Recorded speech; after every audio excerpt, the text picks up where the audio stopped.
সুপ্রিয় শিক্ষার্থীবৃন্দ, তোমরা কেমন আছো? আলহামদুলিল্লাহ, আমিও ভালো আছি। তো আমি আবারও তোমাদের সামনে হাজির হয়েছি অনলাইন ক্লাস নেওয়ার জন্য। তো তোমরা ক্লাস নেওয়ার আগে তোমাদের সাথে দুটি কথা বলতে চাই। সেটা হচ্ছে, বর্তমান পরিস্থিতিতে আমরা শারীরিক সুস্থতা বজায় রাখার চেষ্টা করব।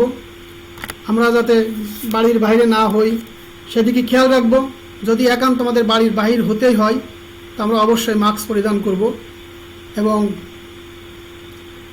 বাড়ির থেকে এসে আমরা অবশ্যই হাত মুখ ভালো করে ধুয়ে নেব এবং সুষম খাদ্য গ্রহণ করব। প্রিয় শিক্ষার্থীবৃন্দ, তো চলো আমি আর কথা না বাড়িয়ে আজকের ক্লাস শুরু করি। তো আজকের ক্লাসে তোমাদের আমি স্বাগতম জানাচ্ছি। আজকে ক্লাসে আমি আমার পরিচয় প্রদান করছি। আমি মোহাম্মদ মুক্তার হোসেন, সহকারী শিক্ষক বাংলা, ট্যাংরামারি সম্মিলনী মাধ্যমিক বিদ্যালয়, মনিরামপুর, যশোর। এখানে আমি আমার দুটো মোবাইল নাম্বার দিয়েছি এবং আমার ইমেল নাম্বারটা দিয়েছি। কোনো কারণে তোমরা সমস্যা বোধ করলে, কোনো কিছু বুঝতে না পারলে আমাকে তোমরা জানাবে, আমি সমাধান করার চেষ্টা করব ইনশাআল্লাহ। শিক্ষার্থীবৃন্দ, তো আজকে আমি তোমাদের সাথে যে পাঠটি নিয়ে আসছি সেটা হচ্ছে বাংলা প্রথম পত্র, শ্রেণী হচ্ছে সপ্তম। এই পাঠ্যের বিষয় আমরা দেখব। তোমরা এখানে স্ক্রিনে দেখতেই পাচ্ছ যে আমরা কি পড়াতে চাচ্ছি। তো চলো আমরা নিচে কিছু ছবি দেখব এবং কিছু প্রশ্ন উত্তরের মাধ্যমে আমরা চলে আসবো যে আমরা আজকে কি পড়তেছি, মানে আজকে কি আমাদের বিষয় ছিল, পাঠ্য বিষয় ছিল। তো তোমরা খেয়াল করছো যে এখানে তোমাদের স্ক্রিনে দেখো আমার উঠতেছে রাষ্ট্রভাষা বাংলা চাই, রাষ্ট্রভাষা বাংলা চাই, আর পাশে যে ছবিগুলো আছে তোমরা দেখেই বুঝতে পারছো। তো আমরা তোমাদের এখানে যে প্রশ্নটা করতে চাই, কারা শহীদ হয়েছে? আমরা যদি তোমাদের কাছে প্রশ্ন করি, আমাদের বাংলাদেশের প্রায় সবাই জানি আমরা যে কারা শহীদ হয়েছে প্রশ্ন। তো উত্তর কি আসবে? সালাম, বরকত, রফিক, শফিক ইত্যাদি। প্রিয় শিক্ষার্থীবৃন্দ, আমি তোমাদের কাছে আবার প্রশ্ন করতে চাই, কী জন্য শহীদ হয়েছে? তারা কি কারণে শহীদ হয়েছে, কিসের জন্য শহীদ হয়েছে? তাহলে উত্তর আসবে মাতৃভাষা বাংলার জন্য তারা শহীদ হয়েছে। মাতৃভাষা বাংলাকে তারা প্রতিষ্ঠিত করার জন্য তারা শহীদ হয়েছে। তাহলে আমরা আবার নিচের কিছু ছবি এবং লেখা দেখব। এখানে একটা গাছ রয়েছে, দেখো কিসের গাছ? এটা একটা গাছ সদৃশ্য ছবি আমি তোমাদের দেখাচ্ছি। এটা কিসের গাছ? তো আমরা যদি বলি এটা বর্ণের গাছ, দেখো এখানে লেখা আছে এই গাছে, আমাদের গাছে থাকে পাতা, ফুল, ফল। আমাদের এই গাছটা আছে কি জন্য?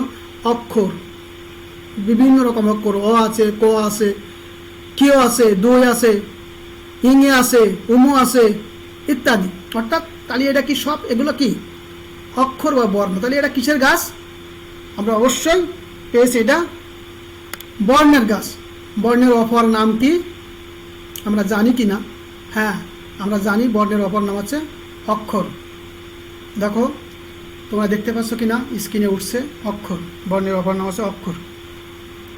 তাহলে তোমাদের আজকের পাঠ কি? দেখো আমি এখানে তোমাদের কিছু শব্দ দিয়ে বোঝাই দিচ্ছি। তাহলে আমাদের আজকের পাঠ হচ্ছে এই অক্ষরে। হ্যাঁ প্রিয় শিক্ষার্থীবৃন্দ, আমাদের আজকের পাঠ হচ্ছে এই অক্ষরে। তো আমরা এই পাঠ থেকে আমরা কি শিখতে পারি? এটা হচ্ছে আমাদের শিকনফল। শিকনফলটা কি? এই পাঠ থেকে আমরা আজকে কি শিখব, এটা হচ্ছে আমাদের শিকনফল। প্রিয় শিক্ষার্থীবৃন্দ, আমরা খেয়াল করি আজকে আমরা কি শিখবো এই পাঠ থেকে। তো আমরা এই পাঠ থেকে আমরা কি করতে পারি? কবি পরিচিতি বলতে পারবো। কি করতে পারবো? কবি পরিচিতি বলতে পারবো। নতুন শব্দের অর্থ বলতে পারবো এবং বাক্য গঠন করতেও পারবো। যদি নতুন শব্দের অর্থ বলতে পারি তাহলে সেটা দিয়ে আমরা বাক্য গঠনও করতে পারবো। কবিতাটি প্রমিত উচ্চারণে আবৃত্তি করতে পারবো। সঠিক উচ্চারণে, প্রমিত উচ্চারণ আছে, সঠিক উচ্চারণে আমরা আবৃত্তি করতে পারবো। তারপরে কি এই অক্ষরে কবিতাটির মূল বক্তব্য বিশ্লেষণ করতে পারবো। তোমরা পারবে। প্রিয় শিক্ষার্থীবৃন্দ, আমরা এখন কবি পরিচিতি দেখে নিই। তোমরা কবির ছবি দেখতে পাচ্ছ, আমি ছবি দিয়ে দিছি এখানে তোমাদের দেখার জন্য। কবি নাম হচ্ছে কি মহাদেব শাহ, জন্ম 1944 খ্রিস্টাব্দে সিরাজগঞ্জে জন্মগ্রহণ করেন। কি কি পুরস্কার পেয়েছে এই কবি সেগুলি আমরা এখানে দেখব। 21 পদক, তারপরে বাংলা একাডেমি সাহিত্য পুরস্কার পেয়েছেন। সাহিত্য সাধনা, এই কবির সাহিত্য সাধনা, কি পরিমাণে সাহিত্য শ্রেণী রচনা করেছেন তা আমরা এখানে দেখব। তাহলে তার আছে কাব্যগ্রন্থ আছে কি এই গৃহ এই সন্ন্যাস, তারপর আছে কি অস্তমিত কালের গৌরব, তারপর আছে কি টাপুর টুপুর মেঘের দুপুর, তারপর একটা কি ছবি আঁকা পাখির পাখা, তারপর আছে শস্যে ফুলের নদী ইত্যাদি তার লেখা। প্রিয় শিক্ষার্থীবৃন্দ, আমরা কবির পরিচিতি এতক্ষণ দেখছিলাম। এখন আমরা আদর্শ পাঠ দেখব। আদর্শ পাঠটা কি আমি তোমাদের একটু বুঝিয়ে বলি। আদর্শ পাঠটা হচ্ছে সেই পাঠটা যে পাঠ শিক্ষক ক্লাসে ছাত্রছাত্রীদের শিক্ষার্থীদের উদ্দেশ্যে পাঠ করে। অর্থাৎ কিভাবে একটা পাঠকে সুন্দর মার্জিত আদর্শভাবে উপস্থাপন করা যায়, সমস্ত কিছু নিয়ম কানুন ঠিক করে ওইটাকে বলা হয় আদর্শ পাঠ। তো আদর্শ পাঠে আমি এখানে তোমাদের একটু পড়িয়ে শোনাচ্ছি। এই অক্ষর যেন নির্ঝর ছুটে চলে অবিরাম, যেন কিছু তারা দিচ্ছে পাহারা আকাশেতে লিখে নাম। অক্ষরগুলি চাই মুখ তুলি, অন্তরে জাগে গান, শিখি তার কাছে অজানা যা আছে, আনন্দে ভরে প্রাণ। প্রিয় শিক্ষার্থীবৃন্দ, ঠিক এইভাবে তোমরা কবিতাটি আবৃত্তি করবে। তো এখন আমি তোমাদের শিখাই দিলাম কিভাবে আবৃত্তি করবে। এরপরে যেটা আসছে সেটা হচ্ছে সরব পাঠ, অর্থাৎ সরব অর্থাৎ জোরে জোরে উচ্চারণ করে যে পাঠটা করাবে ওইটা হচ্ছে সরব পাঠ। এই পাঠ যখন করবে তখন শিক্ষক পাশে দাঁড়িয়ে সেটা শুনবে আসলে তোমার সরব পাঠ সঠিক হচ্ছে কি না। তো এখানে সরব পাঠ আমি একটু দিয়েছি, এটাও আমি তোমাদের একটু পড়িয়ে শোনাচ্ছি, তোমরা মনোযোগ সহকারে শোনো। এই অক্ষরে মাকে মনে পড়ে মন হয়ে যায় নদী, আর কিছু তাই পাই বা না পাই চিঠিখানা পাই যদি, সেই উপমায় মন ভরে যায় দেখি অপরূপ ছবি, সকাল দুপুর সুরের নুপুর বাজায় উদাস কবি। প্রিয় শিক্ষার্থীবৃন্দ, ঠিক এইভাবে তোমরা এই কবিতাটি পাঠ করবে। তো আমরা এখন কি করব, আমরা এখন দেখব এই আমি যে বলছিলাম শিখন ফলে তোমাদের যে আমাদের নতুন শব্দগুলি কি আছে, নতুন নতুন কি এখানে আসলো, সেইগুলো আমরা এর অর্থ দেখব। তো আমরা দেখি এখন নির্ঝর। নির্ঝর তোমরা খেয়াল করেছো যে নির্ঝরে যে ছবিটা আমি দিয়েছি, দেখো অনবরত ঝরতে আছে বা অনবরত পড়তে আছে, তার মানে কি ঝর্ণা। নির্ঝর মানে ঝর্ণা। অক্ষর, এবার যদি আমরা অক্ষর বলি তো দেখো অক্ষর বলতে আমরা কি বলবো, আগে আমি তোমাদের বলছিলাম অক্ষর বলতে বর্ণ বোঝায় বা বর্ণ বলতে অক্ষর বোঝায়, অক্ষর বলতে বর্ণ বোঝায়। তারপরে দেখি অপরূপ, দেখো খেয়াল করো অপরূপ, তোমরা ছবি দেখতে পাচ্ছ, অপরূপের ছবি দিয়েছি। অপরূপ মানে কি খুব সুন্দর, অপরূপ মানে সুন্দর, যা দেখে মন জুড়ে যায়। তারপর যে ঢেউ, ঢেউ মানে দেখো কি, ঢেউ মানে তরঙ্গ উচ্ছ্বাস। তারপর আছে নূপুর, নূপুর আমরা সবাই জানি পায়ে দেওয়ার কি, পায়ে দেওয়ার অলংকার, এটাকে আমরা নূপুর বলি। প্রিয় শিক্ষার্থীবৃন্দ, তারপর আছে শিলালিপি। শিলালিপি অর্থাৎ পাথরে খোদাই করে লেখা, পাথরে মানে অঙ্কিত করে লেখা, ওইটাকে বলা হয় শিলালিপি। লিপি। প্রিয় শিক্ষার্থীবৃন্দ, আমরা এতক্ষণ শব্দ অর্থ দেখলাম। আমরা এখন পাঠ বিশ্লেষণে আসব এবং আমরা পাঠটা কিভাবে আবার তোমাদের পড়া যাবে, কিভাবে পড়তে হবে, সেইটা আমি এখানে তোমাদের দেখাচ্ছি। দেখো, এই অক্ষরে যেন নির্ঝর ছুটে চলে অবিরাম, যেন কিছু তারা দিচ্ছে পাহারা আকাশেতে লিখে নাম। অক্ষরগুলি চাই মুখ তুলি, অন্তরে জাগে গান, শিখি তার কাছে অজানা যা আছে, আনন্দে ভরে প্রাণ। দেখো, আমার ছবি দিয়ে দিছি, সেইভাবে তোমরা ছবি দেখবা, ওর সাথে মিলায়ে নিবা, দেখবা, তাহলে তোমরা সহজেই জিনিসটা আয়ত্ত করতে পারবে, বুঝতে পারবে। তারপরে দেখো, এই অক্ষরে মাখে মনে পড়ে, মনে হয়ে যায় নদী, মন হয়ে যায় কি নদী। আর কিছু তাই পাই বা না পাই, চিঠিখানা পাই যদি। প্রিয় শিক্ষার্থীবৃন্দ, আমি তোমাদের এখানে সামান্য একটু কাজ দিয়েছি, সেই কাজটা তোমরা করবে। এখন লিখে রাখো, এই কাজটা করবে। সেই কাজটা হচ্ছে কি, এই অক্ষরে মাকে মনে পড়ে বলতে কবি কি বুঝিয়েছে। আমরা একটু খেয়াল করি, এই অক্ষরে মাকে মনে পড়ে বলতে কবি কি বুঝিয়েছে।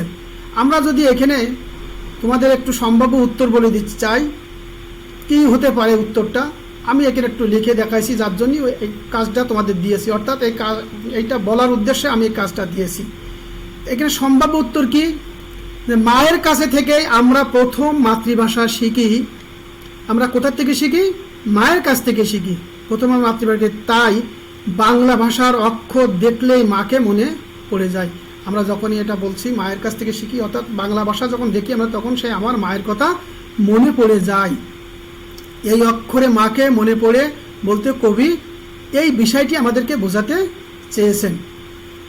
তো তারপরে আমরা সামনের দিকে যাই, আবার সেই আমাদের পাঠ বিশ্লেষণ।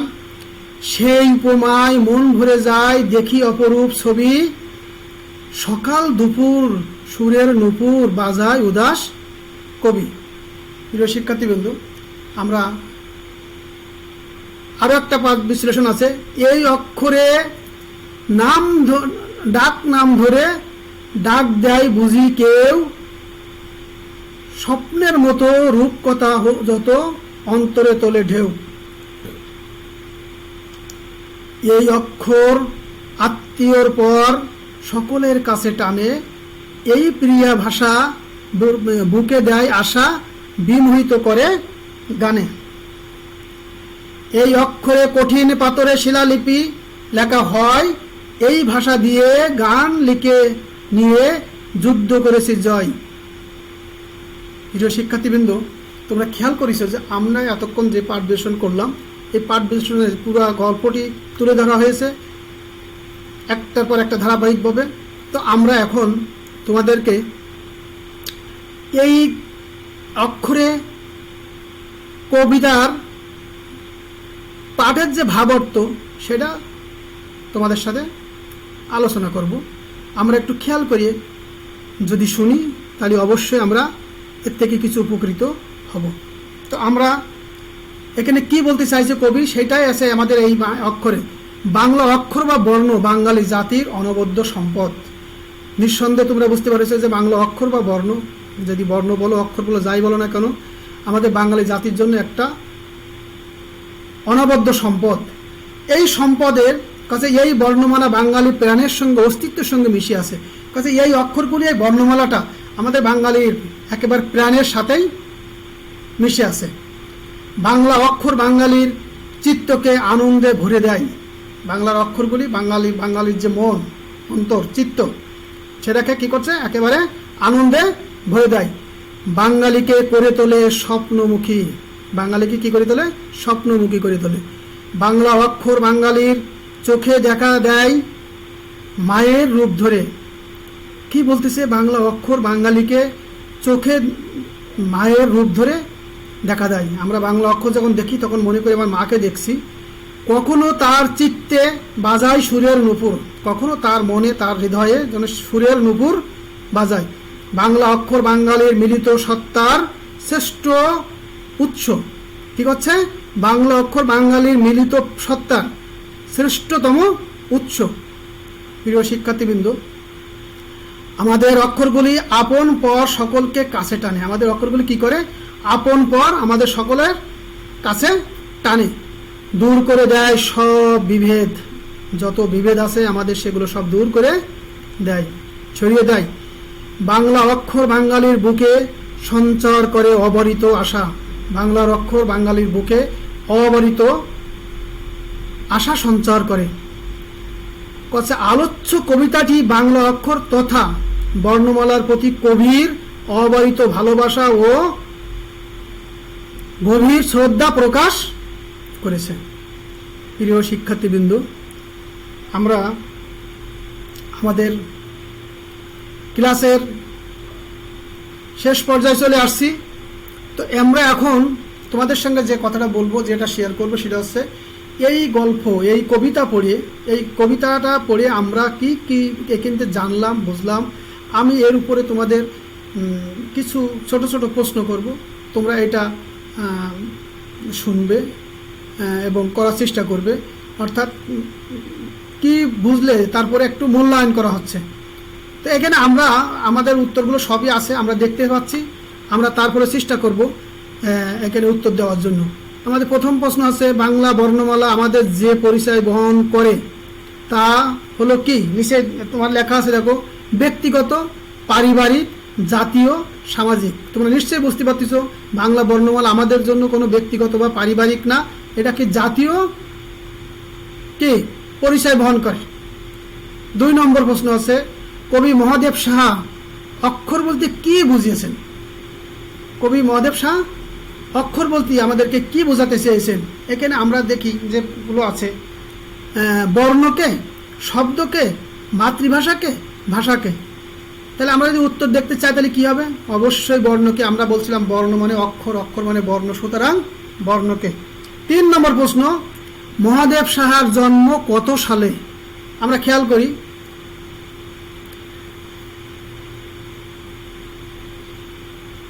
তারপরে উদাস কবি কখন সুরের নুপুর বাজান, স্বপ্নের মতো কে অন্তরে ঢেউ তোলে। এইগুলো তোমাদের ছিল মূল্যায়নের প্রশ্ন। প্রিয় শিক্ষার্থীবৃন্দ, তোমরা এখন দেখতে পাচ্ছ এখানে একটা ছবি দেওয়া আছে, তারপরে একটা কি দেওয়া আছে? র অক্ষর দেওয়া আছে। অর্থাৎ একটা যে ছবি দেওয়া আছে, ছবি দেখে তোমাদের হচ্ছে কি এটা?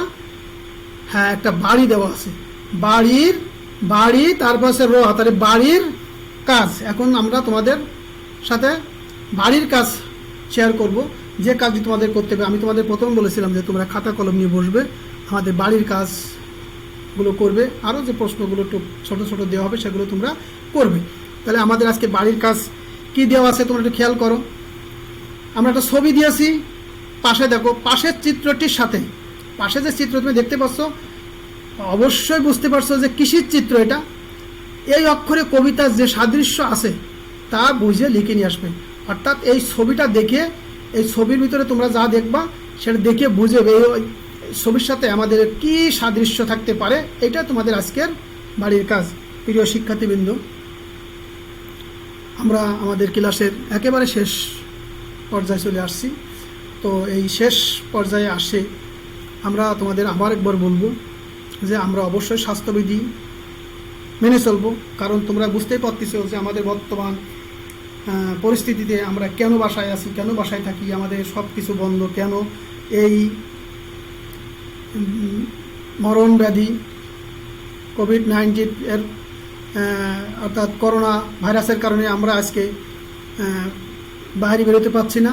তো তোমরা যদি একান্তই বাইরে বেরোতে চাও অবশ্যই মাস্ক পরিধান করবে এবং আসার সাথে সাথে আবার হাত মুখ ধুয়ে ফেলবে এবং স্বাস্থ্যবিধি পুরাপুরি মেনে চলবে এবং সুষম খাদ্য গ্রহণ করবে।